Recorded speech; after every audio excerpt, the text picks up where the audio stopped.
రాజుగారి పెళ్లి పాటకి ఎక్కువ రోజులు పట్టిందండి. ఎందుకు అంటే పెళ్లి హడావిడి ఎక్కువ ఉంటుంది కాబట్టి ఒక 6 రోజులు పట్టింది. ఎందుకంటే నవీన్ గారికి, మారి గారికి, తర్వాత చిన్మయ్య గారికి అందరికీ నచ్చాలి. కాబట్టి కొంచెం ఎక్కువ సమయం తీసుకున్నాను.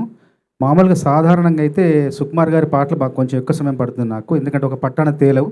దాని తర్వాత నేను ఎక్కువ రోజులు కేటాయించింది నవీన్ గారికి. కొంచెం కష్టమైంది, కానీ సరదాగా అందరం తలో మాట అనుకుంటూ రాసిన పాటలు ఇవన్నీ.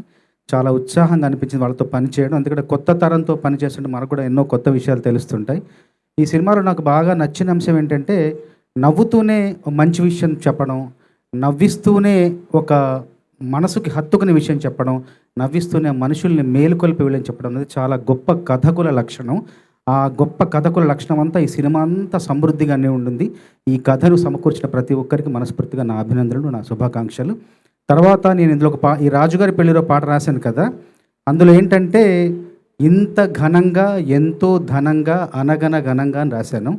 కాబట్టి అందులో రాసినట్టుగానే అంటే వాక్ శుద్ధితో రాస్తే వాక్ సిద్ధిస్తుంది అంటారు.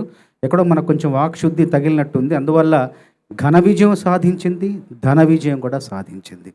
తర్వాత నవీన్ గారి గురించి చెప్పాలి. రాసే క్రమంలో నాకు ఆయనలో కనిపించింది ఏంటంటే విపరీతమైన తపన, చాలా పట్టుదల కనిపించింది. అందువల్ల నేను ప్రతిసారి చెప్తుండేవాడిని, రాస్తున్న ప్రతిసారి చెప్తుండేవాడిని, నవీన్ గారు మీ కృషి, మీ శ్రమ, మీ ఎఫర్ట్ తప్పకుండా ఫలిస్తుందని. నిజంగా ఫలించింది, పూర్ణంగా ఫలించింది, సంపూర్ణంగా ఫలించింది, పరిపూర్ణంగా ఫలించింది.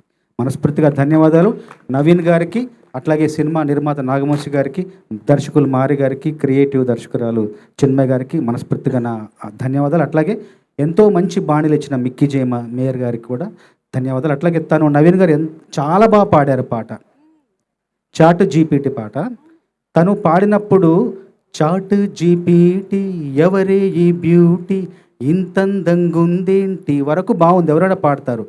అక్కడ తర్వాత వచ్చి ఇంతందంగుందేంటి హాయ్, ఈ హాయ్ అన్న దగ్గరే ప్రొఫెషనల్ సింగర్ని తలపింపచేశారు ఆయన. మనస్ఫూర్తిగా మీరు వచ్చే సినిమాల్లో మరికొన్ని మంచి పాటలు కూడా పాడాలని గాయకుడిగా మీకు నేను అభిమాని. మనస్ఫూర్తిగా మీకు ధన్యవాదాలు.